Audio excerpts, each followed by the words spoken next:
Hello Wastebusters and welcome to the June episode of Waste Not Want Not. Now it's a very special day, the 1st of June, because my great-great-great-grandfather discovered the North Magnetic Pole 195 years ago on this very day. So it's fitting that my guest today, Mike Handcock, is also a great leader. I brought you many guests over the years, but I thought it's really important that we talk about conscious leadership, because the world out there is going to custard. And one of the key things that Mike talks about is really focusing on ourselves and getting to know ourselves, because there is a real fine line between personal and professional development. Mike is very holistic in his approach.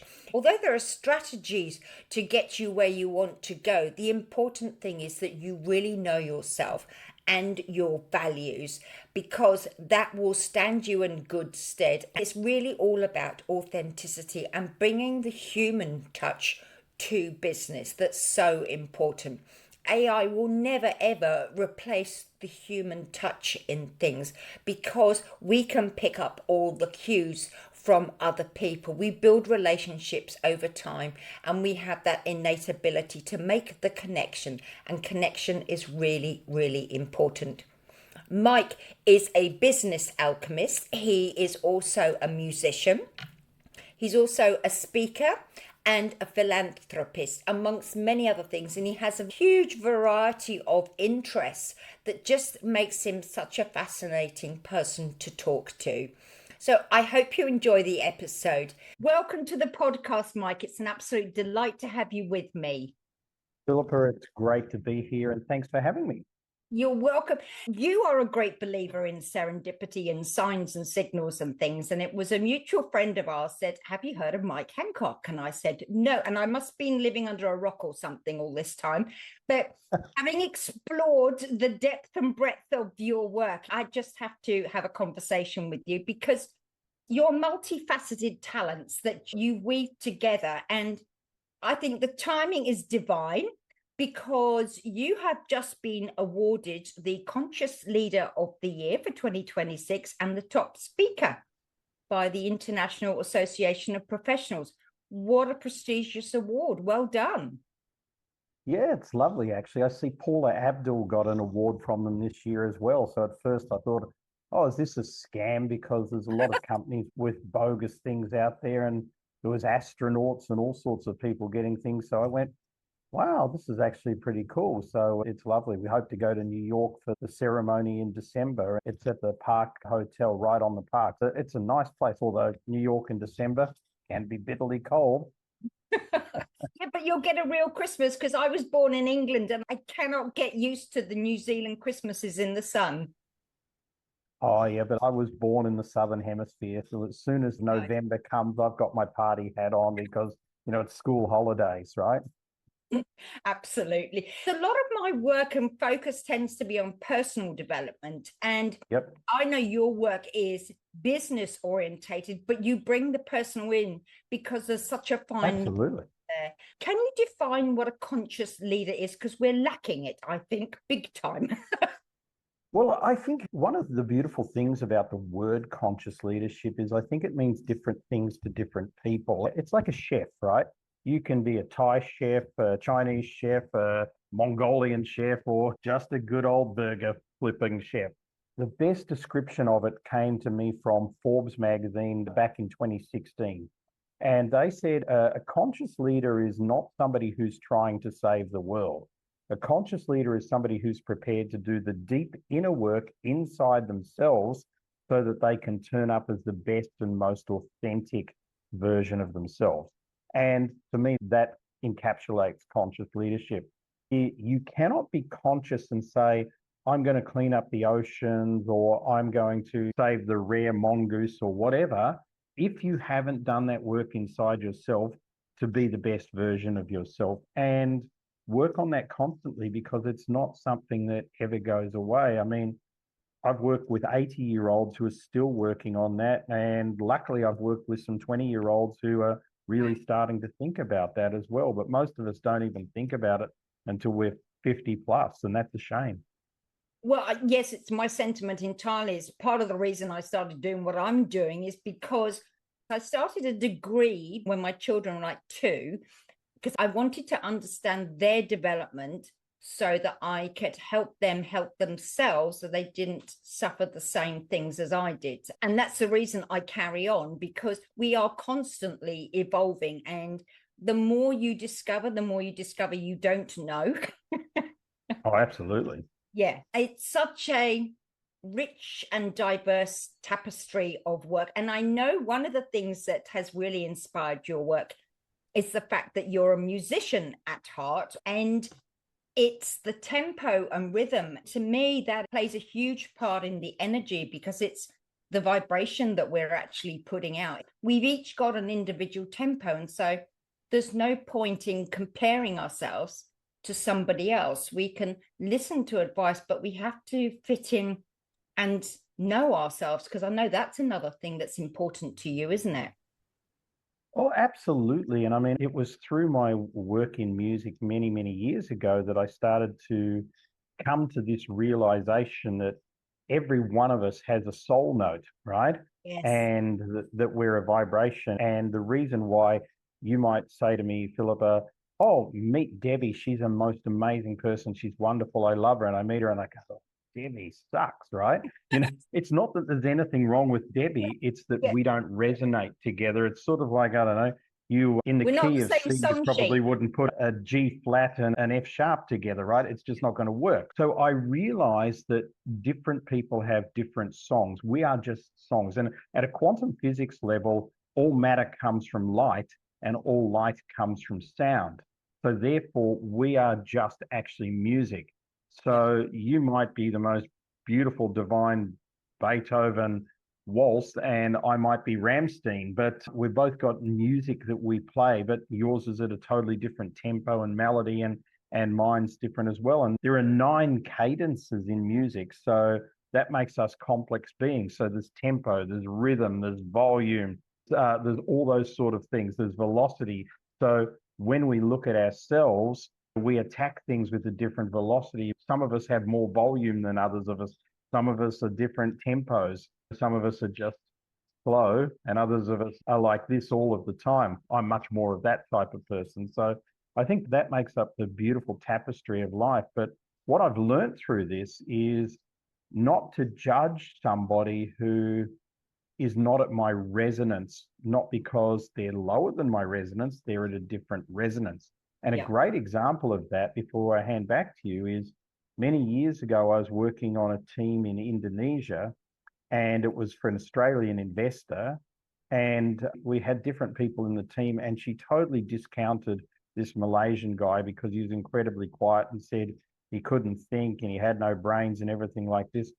He could have bought and sold all of us. He had so much money as a self-made Wow. man. It was only when I got to know him, I sort of thought, why don't you tell the owner of the business that you could actually fund all of this and it'd be a drop in the ocean? He says, she has to accept who I am first, then I'll give her some money.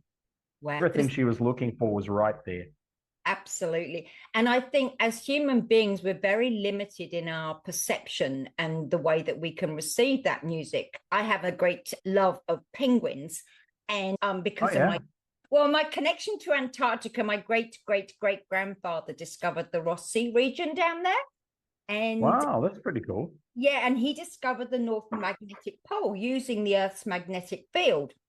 And so for me, there's a real analogy there that I'm doing the same thing, but I'm navigating inside, whereas he navigated outside.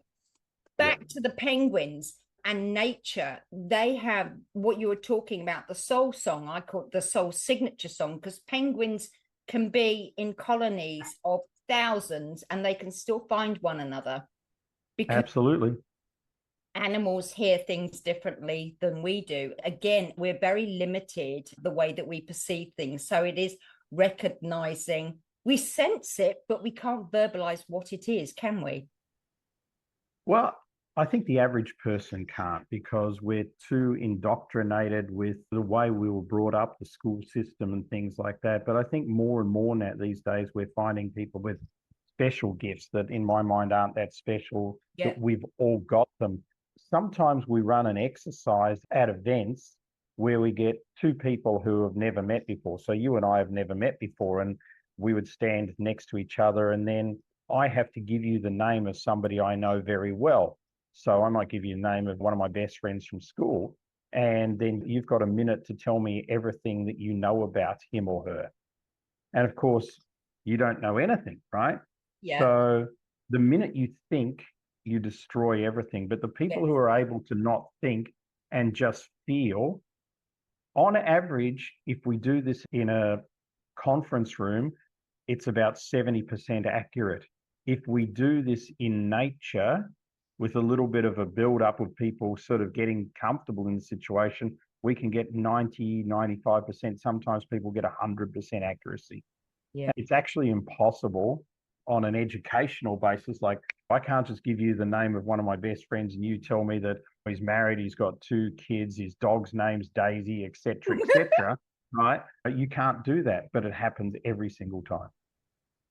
But it's also what we're conditioned to go to and how it defines a person as well.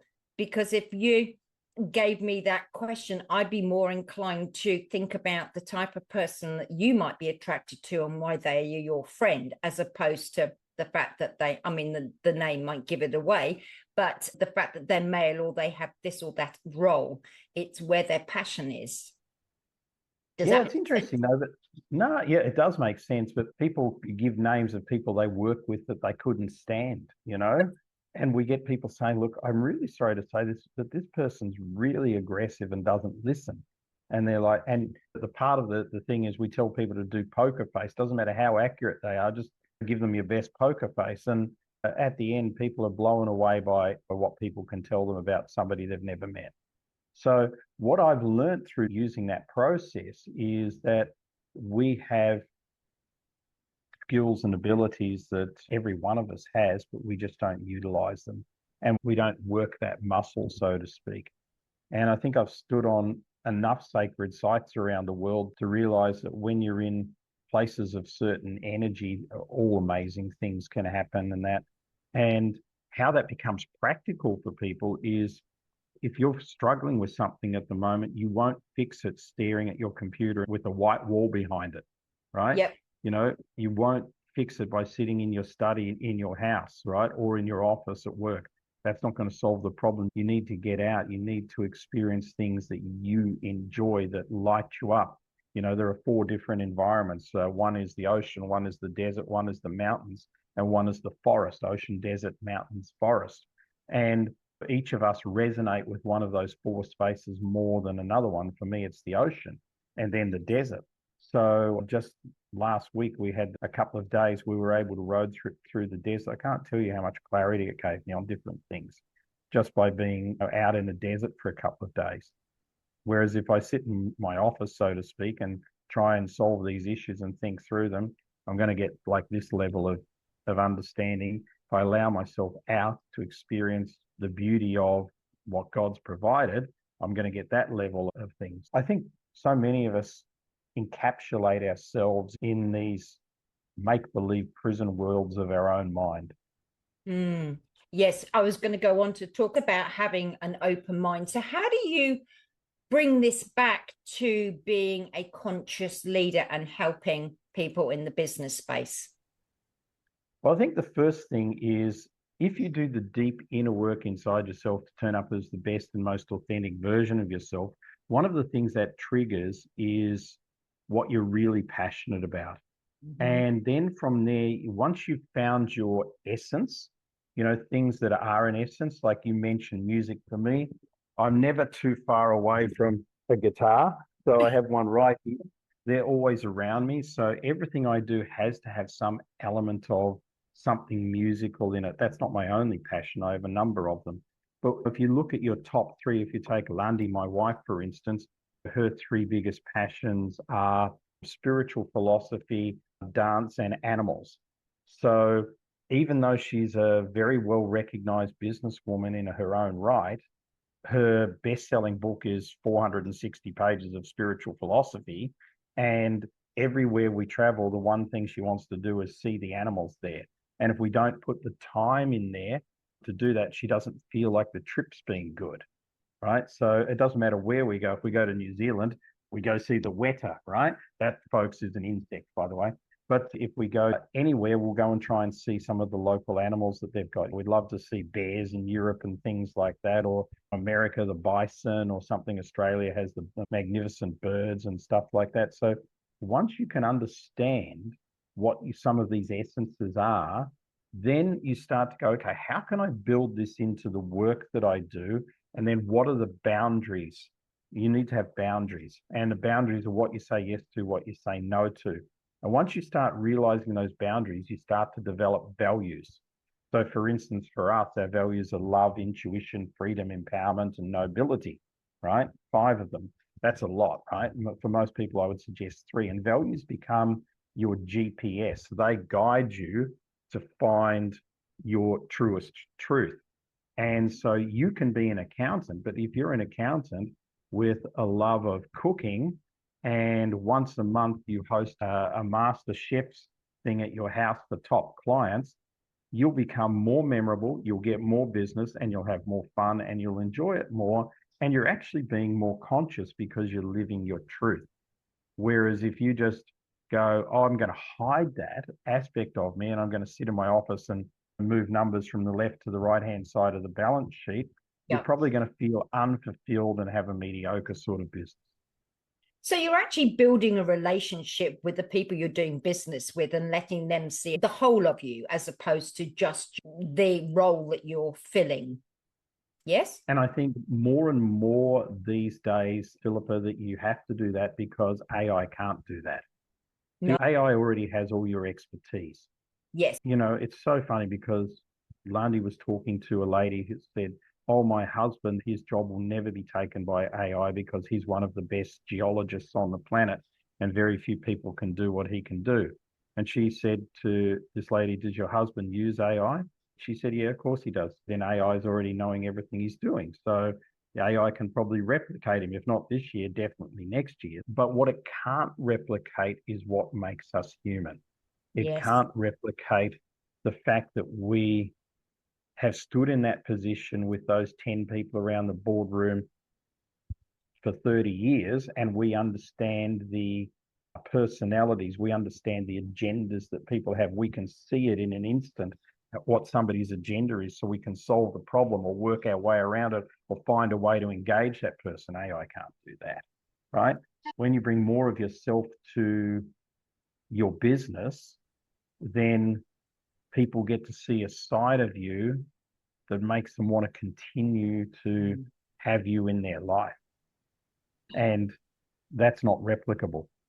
No, absolutely not. And it is the relationships. That's really what it all boils down to. I'm sure you're familiar with heart math and the heart resonance, because that is a much bigger energy field that touches people before we even open our mouth. And again, going back to what you were saying about the judgment side of things and not judging, because that is a biggie, that it opens the doors to people if we don't judge them, because we've never walked in their shoes. We've got no idea where they're coming from. I mean, meeting you, just because I've done a bit of research, your background is you were orphaned at the age of 15, and I'm sure that has inspired a big part of your big heart in giving back because people gave to you. I don't know that that's correct, right? Okay. So I don't know that I had a big heart for giving back until I was about 40, in fact. Up until then, I was sort of climbing the corporate ladder and doing what everybody does in many respects. It was when somebody who worked for me, he was the marketing manager of our company, he reported to me, and we were going through a transition at that point where our company was being sold to another company. He said, oh, I can't lose my job. I can't lose my job. I'm 55 years old. I've got 2 kids at college. Please help me. You have to help me. And I looked at him and I thought, wow, nobody's ever going to get rid of him. He's brilliant. But I never want to have that fear in my heart when I'm 55, right? And so I realized that I had to take control of my life. And then once I took control of my life, I realized that life is not about what you can get from it. Life's about what you can give to it. So I was very lucky when I was 15. My best friend's parents took me in for the last 2 years of school, and they were fantastic. They gave me a lot, and they were amazing people. Both of them have passed on. But apart from that, there wasn't really anybody else, hence my laugh. I actually did a talk for kids once at a foundation in Australia called Step Up Foundation. They run big personal development events at school. I don't think they do it anymore, but they used to at schools. And there was about 1,000 kids at this thing. And I actually read them some of the well-meaning letters that people sent to me after my mother died, which is like, when you get back on your feet, come and visit us. Like, how, right? You know, Yeah. even your phone number. When people go through tragedy, a lot of people go through the motions. We know of a number of people recently whose partner has died, and everybody sort of gives them about a month. And then after that, they're like, they should be good now. So I don't need to talk to them anymore. So we make sure that we try and reach out 6 months later, 12 months later and say, how are you? How are you coping? You know, it's been 12 months. How are you doing? So I think everybody plays the game of caring, but there's very few people, and I wouldn't put myself in the few people who do. I constantly battle with this and go, oh, you should be doing more. But I think there's very few people that truly are vested in things, that really want to make things happen and go to that nth degree.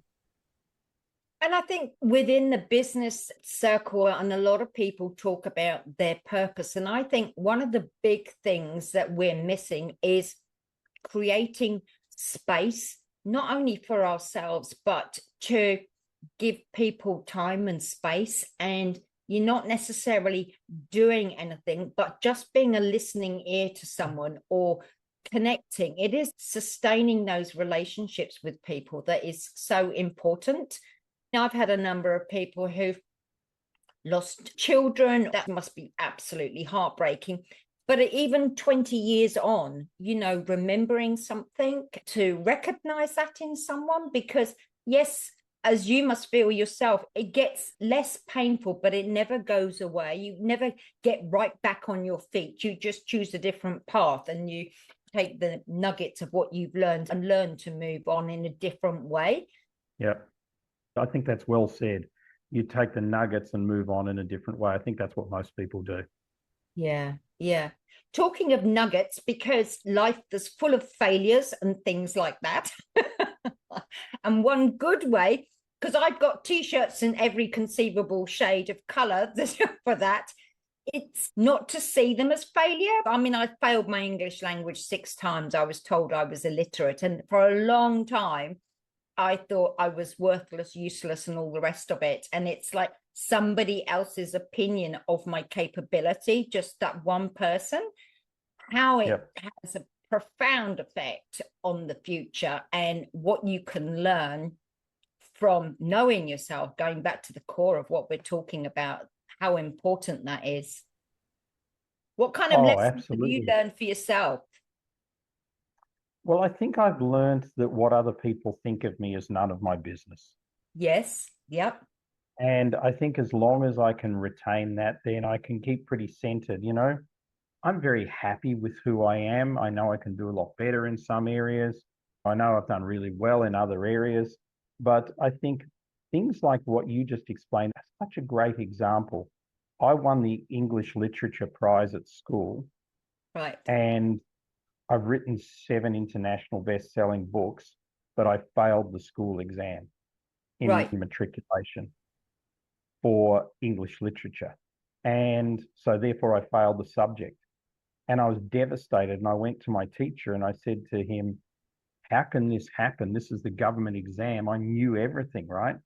He said to me, Mike, that exam is marked by people who are 20 and 21 years old as student teachers.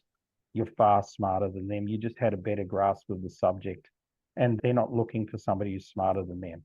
I go, then this system is crap, right? I lost all interest in the education system. I still don't have any interest in the education system, you know?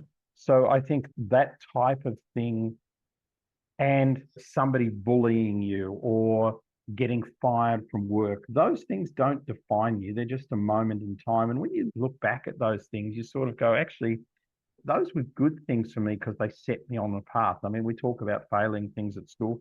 I failed maths because I threw a piece of fruit and hit my maths teacher in the back of the head with it after my mother died because I was acting out and he was annoying me. So he failed me that year in maths. So I always said I'm not good at maths, but my whole way through my corporate career, people would go, let's go talk to the numbers guy. He'll be able to work this out.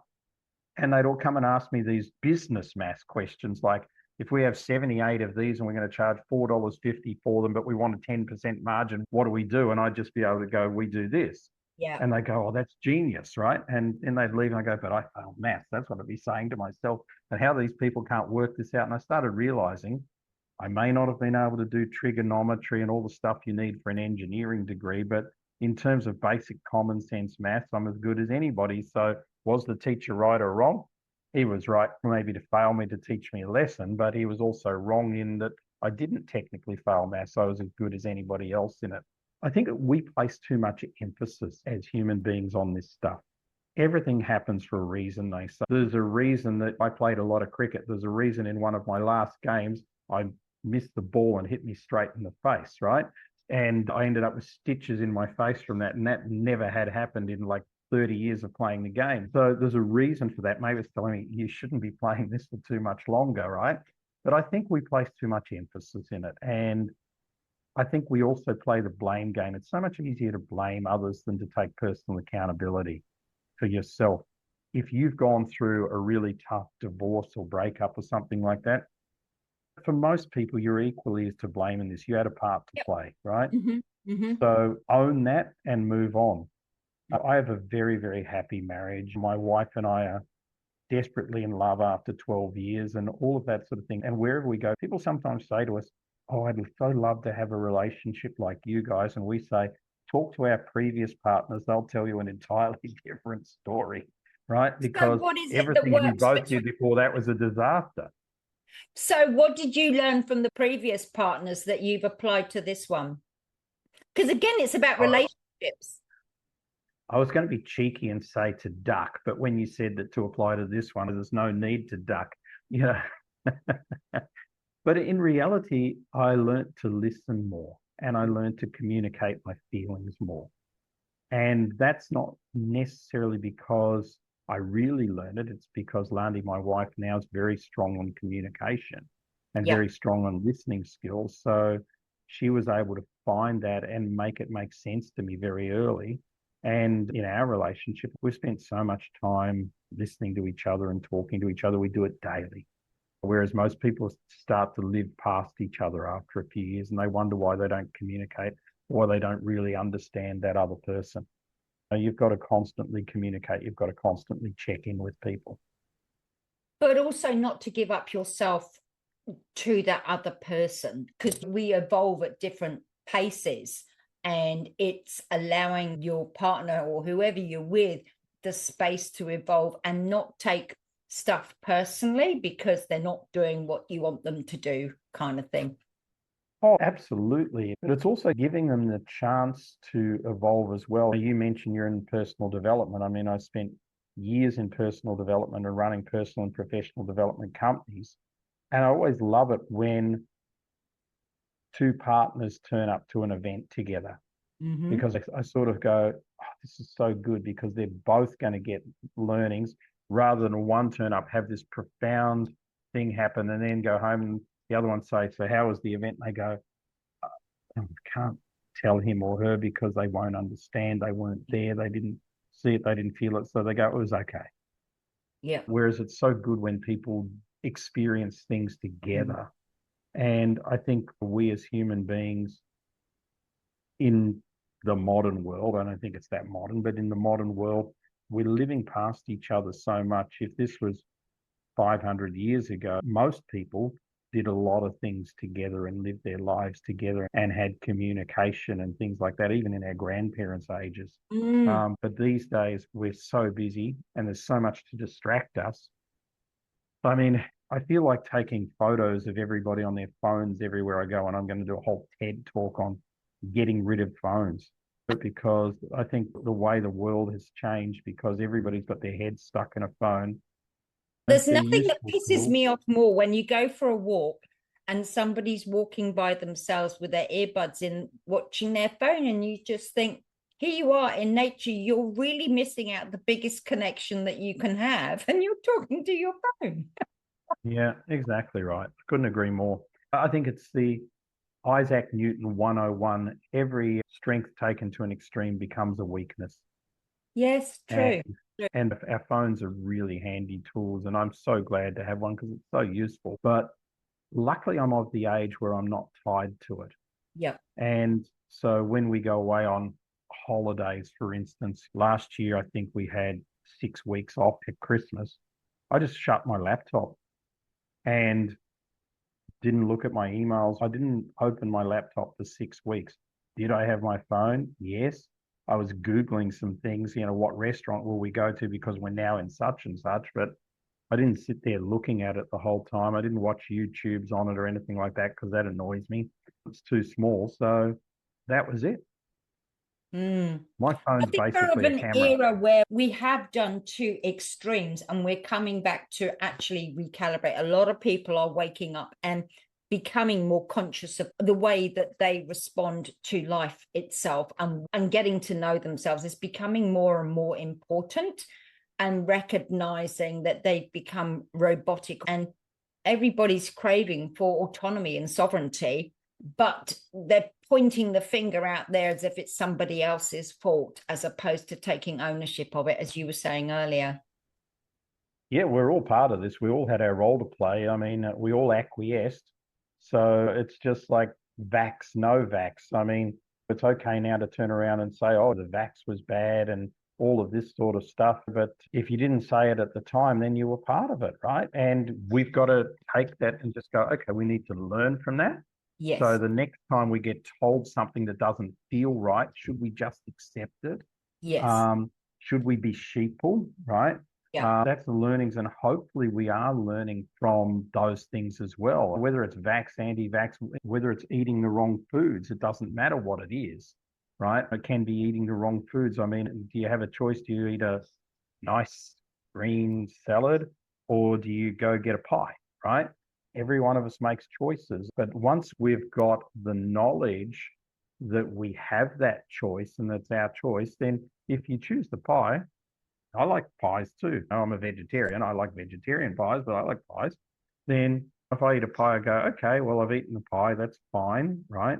But now I need to make sure that I don't eat anything really rubbish for the next couple of days, for instance. So I think we've got to have that accountability within us. And when it comes to business, it's the same thing. So everything we've talked about so far on this show is applicable in business as a business owner. You make a wrong decision, you employ the wrong person. Well, fix it. You were rude to a customer.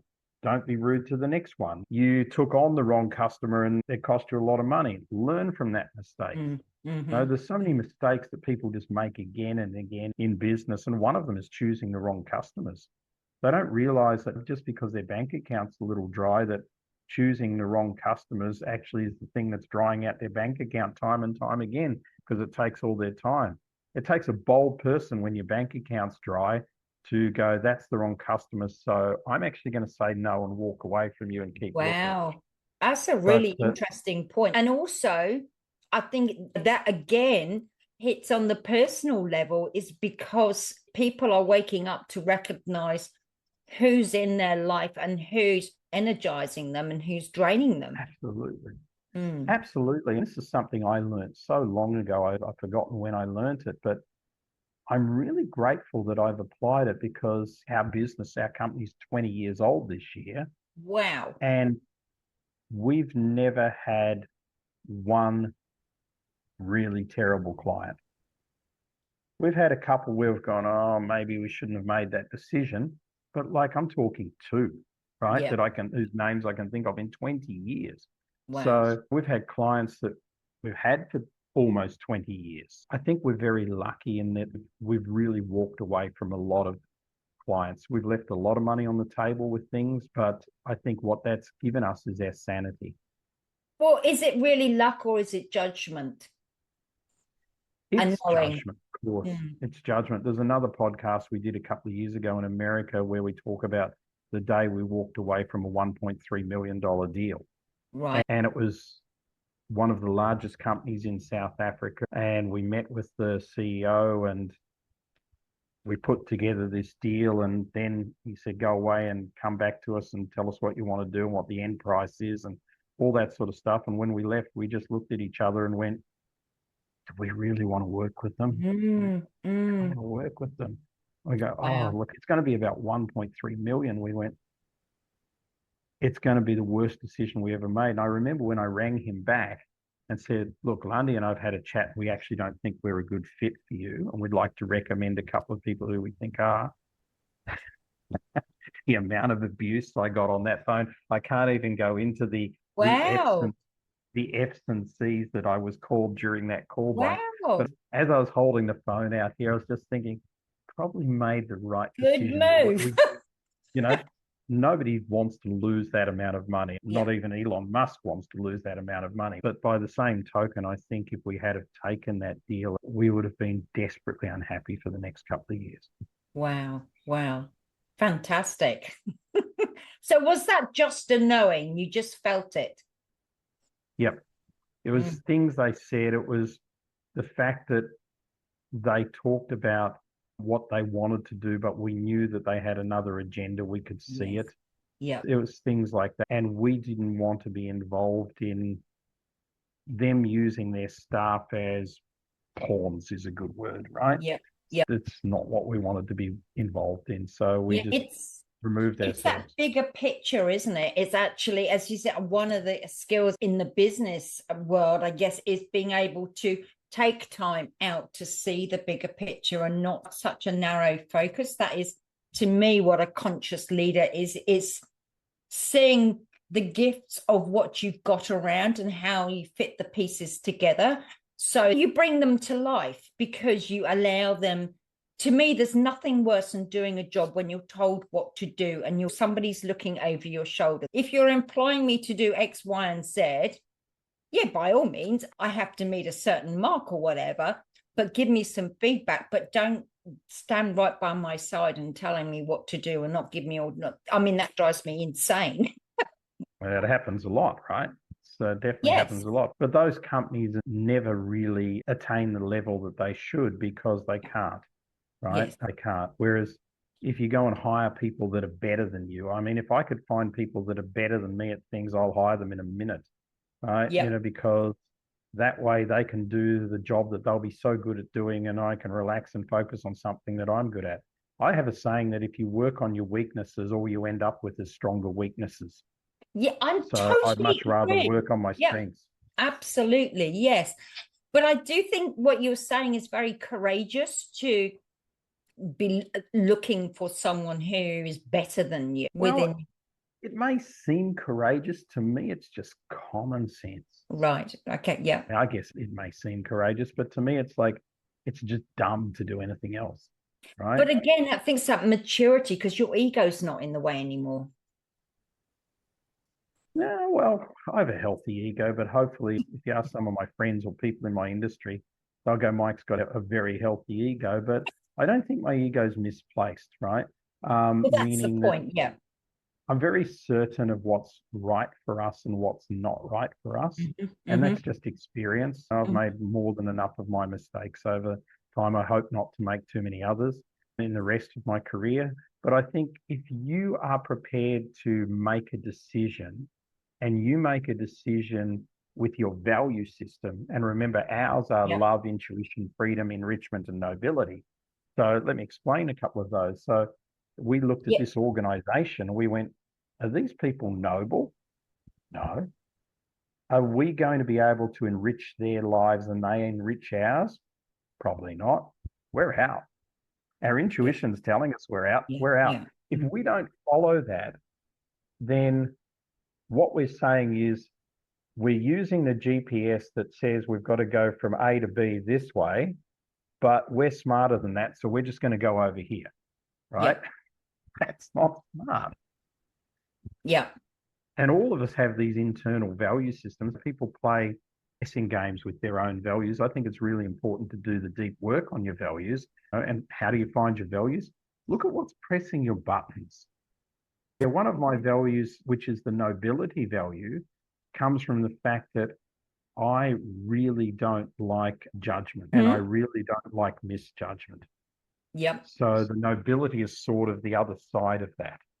So when somebody comes to me and says, oh, such and such is such an idiot and they've done this and they're so stupid and they've done that and everything like this, I'm sort of like, I might be listening to the idiot. That's the first thing that comes into my mind, right? Yep. I'm more for, did you provide them with education? Have you given them the best opportunity to do this? Have you told them what was expected, et cetera, et cetera? Because they're all the noble things to do. Once you have that value system, that GPS system, then it becomes easy to say yes and no I to people. couldn't agree more, because for me, the core of my work, I get people to find 7 values because I align them with the human energy Okay. system, because Yep. each one gives value. And one of mine in the heart region is resourcefulness. And Right. because I hate waste, and waste, like the podcast, waste not, want not, it's a waste of people's lives and potential. I can see so much waste.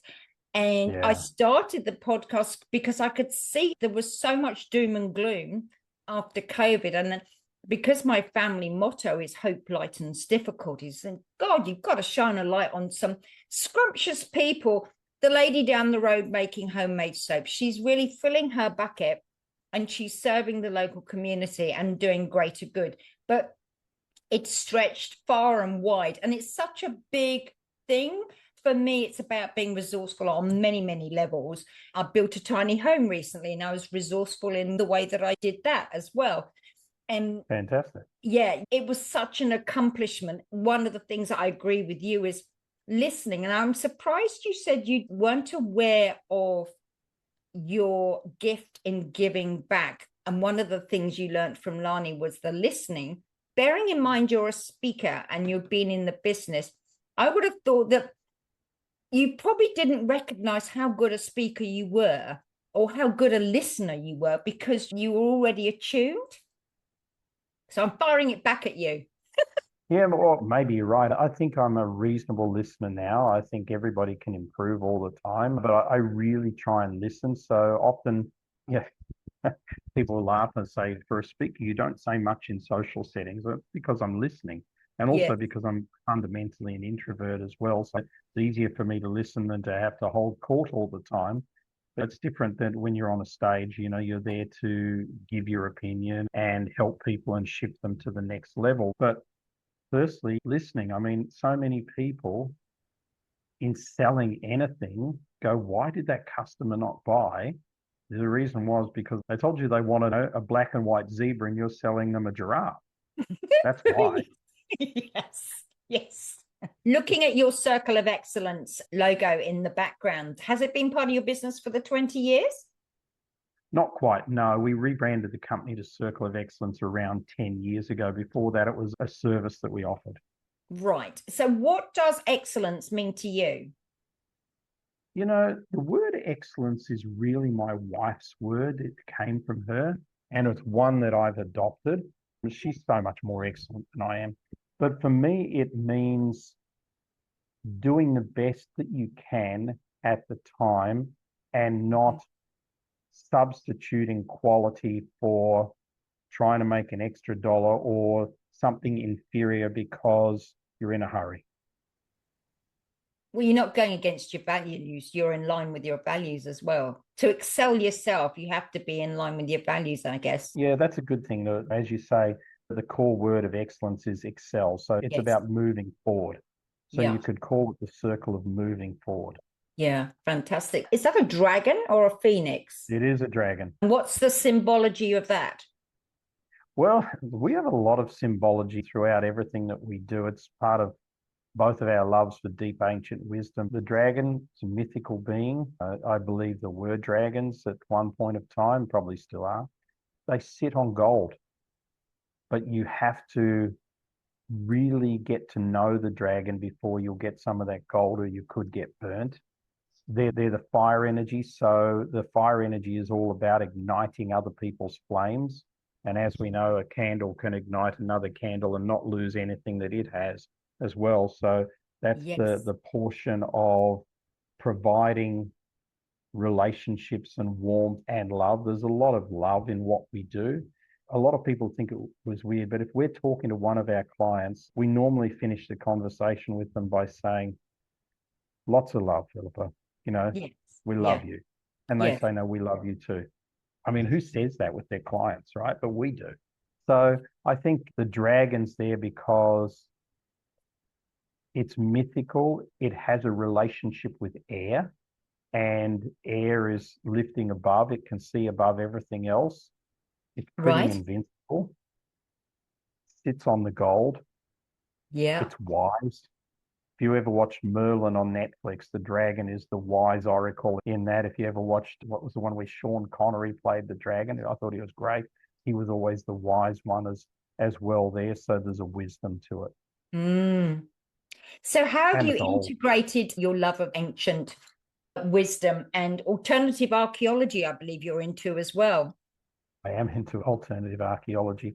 We look for patterns, and there were a lot of patterns in the ancient world that have come forth. I'll give you an example of Pythagoras. So most people think Pythagoras was a mathematician. He was actually a philosopher and a musician. Mathematics was his third thing that he did. But he had two schools, the Acoustica and the Mathematicoi. And the Acoustica was the boarding school where you actually could stay in house. The Mathematicoi was the day school where you could come and learn and then leave. You were taught mathematics, music, and philosophy in those schools at two different levels. And so to become part of the Acoustica school, you had to cross the Rainbow Bridge, which was doing 7 days on red food, 7 days on orange food, 7 days on yellow food, 7 days on green food, 7 days on blue food, 7 days on indigo food, and 7 days on violet food. Once you'd gone through that diet, then you had qualified to go there. Those people were vegetarians that lived there. But in that school, you discuss things like these days we'd call it quantum physics. Pythagoras said there is a vibration in the planets, and those planets make a sound, and that sound makes a song. These days, scientifically, we've proven it. The Earth, for instance, resonates at 7.52, I think, hertz. They call it the Schumann resonance. Nobody on Earth can hear it. It's below ours. An elephant can nearly hear it, Wow. but it's actually a G sharp. That's the note of the Earth. And so once you put all the planets and the sun in line, we have a musical song that we play. Once you start to realize that and look at deeply into the work of Pythagoras, you start to learn this vibrational stuff, which is where our conversation started when I was talking about soul notes and things like that. Yeah. And you were talking about people who have a different rhythm and everything like that. All of that comes from Pythagoras. Mm.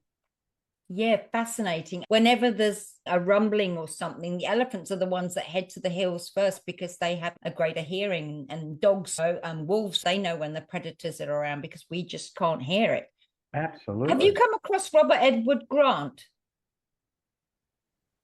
I don't think so. Because he's really big on mathematics and astronomy and linking the two together. And he's found all the symbology in the pyramids in Egypt. His mind is absolutely mind-blowing. He's built his own AI to actually get to the bottom of he keeps getting all these downloads of all this symbology and seeing symbols in the pyramids that nobody else has seen before. I've been to Egypt 11 times, and Wow. it might be 12. I've led numerous tours there over the years, and that is a plethora of things that people can't understand. Yeah. But I can tell you one thing, they've certainly never buried anybody in the pyramids. Can you qualify that? They say there's sarcophagus in there, but every other sarcophagus in Egypt was movable. These are actually part of the structure in the pyramids. They're not separate. So that's the first thing. Every other burial site was full of hieroglyphs. There's not one hieroglyph in any of the pyramids. And so you would think if a king was buried there, they would showcase this by providing that. The burial chambers were not at the levels of width and substantiation as anybody else, including Akhenaten's burial chamber. He was the rogue pharaoh that nobody liked, that changed the religion from multi-gods to monotheism type of God. The best book for anybody who wants to see what my view of the pyramids is was written by an English engineer probably 10 years ago. His name's Christopher Dunn. He ran an engineering company in the UK, and when he sold it and retired, he went to Egypt to work out, because he had an idea of what the pyramids could have been for. And he wrote a book subsequently on his findings there called the Giza power plant. He's very much about the pyramids being a source of power in the ancient world. And when you sit in the Great Pyramid, when you sit in there, I'll give you a very quick synopsis of, I think, the second time I went. We were going to be leading a group there, but there was 4 of us that went the day before. I have some luck at the pyramids. I don't know why, but this day they closed the Great Pyramid just for the 4 of us. Don't ask me why. I can't give you a logical reason. But when we were in there, because we knew that the sarcophagus was tuned to A, the musical note A, I produced for the others a basic scale of A, the first, the third, and the fifth, which is how the Beatles made their great harmonies. And so I just had people hum those, and we all closed their eyes and we were just humming. I was in the A, somebody else was in the F sharp, and so on. Then at one point I thought, boy, this is getting so loud. People are certainly going to come and see what we're doing in here. And I thought I better stop this. And I opened my eyes, and the other 3 were just chatting in the corner, and the thing was still ringing. Wow. That's not a burial chamber, and it's not connected. It sits on things and it's separate inside the Great Pyramid. So that's fascinating. I would encourage anybody who's got those interests to actually go. Unfortunately, there's so much rubbish on YouTube these days about this stuff. Unless you're going to watch Graham Hancock or somebody who's got some real clever stuff and really done a lot of research and is a bona fide researcher, I think a lot of the people you don't know out there are just touting stuff that they're really just making up, which is a shame. Go there and find out for yourself. Well, we could talk for hours. And as you're talking about books, I always round off the interview asking people if there's been a book or a person or both that has influenced your life. I think a book for me has been the Celestine Prophecy. Right. James Redfield. I picked it up and read it in the Amazon in 1995, which was the year it came out in most countries. It came out in America in 1994, I think. And I didn't know it was a new book because it was so deteriorated because the Amazon was not kind to paper. And because I was in the Peruvian Amazon, which is where the book is set out, so I started talking to people about it and just had the most amazing experiences, amazing time with people. Everything from people telling me, don't talk about it here, we'll get shot, to that's a load of rubbish, to it's true, but we have to hide the secrets. It's like crazy type stuff. Yeah, so that's probably been the book that most influenced me. And for those of you that haven't read it, it's about 9 insights that this person goes on a quest to find these 9 insights in Peru. And the first insight that he finds is that there are no coincidences. And once you start to realize that nothing is a coincidence, then you start to live life more intentionally. Well, doesn't that round up beautifully how we started? Because there was the coincidence or not of how we became connected through a friend of ours. I'm always one to notice these things, and rather than just write it down, is to act on it, because people can always say no, as far as I'm concerned. And my mum always used to say, if you don't ask, you don't get. Absolutely. She's right. Yeah. So is there a quote or any words that really inspire you? I have a quote that I made up many years ago, and sometimes when people ask me for a quote, I give this one. And for some reason, it's come to mind today for everybody. And that quote is that these are the good old days. Okay. Everybody says those were the good old days. Yep. No, these are the good old days. Today is, we're going to be looking back on this in 10 years' time and going, oh, remember when we did this? Remember when we lived here? Remember when we had that job? Remember when we were with those people? It's today. It's not some time ago. So I think my message to everybody is make the best you've got out of this day. And if you do that every day, you'll have an extraordinary life. Wow, wicked. So what do you do when you're in a funk? Play guitar. Yes. Music. Yeah. I'm not surprised. Go to another place. Yeah. Well, it takes you there, doesn't it? I missed out on that side of things, and I can't sing, but I can dance. What kind of dancing does Lani do? She's done all sorts. She started with ballet. She probably prefers hip hop mostly, but she's done modern dancing, jazz, the whole box and dice. She used to do it semi-professionally for many years, up until the time she was about 36, and she dances every day. Yeah, it's very liberating, like playing the guitar. It's the rhythm, isn't it? Talking of which, one of the things that really inspired me for my journey, and also because I'm writing a book, is, have you come across Chris Bliss? He's a juggler, No. and he did this juggling to the Beatles music. Cool. And I'll send you the link because it blew my mind, because it's fast and slow, and he puts the balls behind his back, and he does it really small in front and then really big and wide. And I thought that really epitomizes the tempo of life and how we've got to go with it. And he's so in sync with it and in tune. His innate skill comes out because of it. And I just thought, it speaks volumes what music can do. Yeah. I'll send you the link to it. It still tears me up, and I've watched it like 60 trillion times. That's fantastic. Okay, I'd definitely like to see it. Yeah, I'm your fairy godmother, and I can grant you one wish in the world. What would it be and why? I think the one wish is that that my wife and I remain as happy and as healthy as we are today. Beautiful. And some wise words for our audience. Every single person has the opportunity to be the best that they can be at whatever they choose to be. It's not about how much money you make. When you get buried in this lifetime, you don't take the money with you. What you take with you, and the only thing you take with you, are your memories. So life to me is about creating the most magical memory.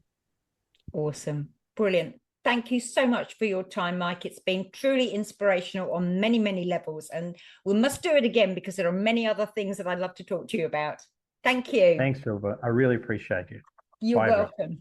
Some invaluable advice there. I'll put all the links to Mike's website and the Circle of Excellence in the description below. And if you're interested in finding your own personal rhythm, that is the focus of what I do with my own work, is finding your natural rhythm, which I call your poo.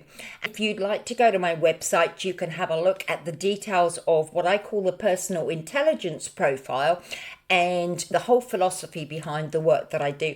And also the oracle cards that I've just created. I'm in the throes of getting them printed, but you can sign up to receive the penguin post so you know when they waddle into the world. If you're business focused, go to Mike and Lani, because together they're an amazing couple that work incredibly holistically. And what better person to go to than someone who's just been awarded the Conscious Leader of the Year. But Mike's sign off about making memories made me think of my guest in April last year, Karen Salmonson, and her book, You're to Die For Life, which really makes you live a full life and prepare yourself for your death, so you don't leave everybody else in a mess, and you really, really do get to the heart of what you're doing. So I think a message from all of us is, when you know yourself, it gives you so much confidence and clarity. And I think the important thing now is for people to be authentic, to speak their truth, to speak up and live the best life, because we only get one opportunity at it. So if you enjoyed the Pearls of Wisdom today, then don't forget to share it and even write a review. And please, I know it's boring, but if you could press a subscribe button, then you'll get to know when the next one comes out, or anything else that I produce as well. If there's any guests or subject you'd like me to consider, then email me on info@philippaross.com. So until next month, have fun, dig deep, open your mind to a world of possibilities, and live life with a generous heart, and take steps to minimize waste and maximize your potential.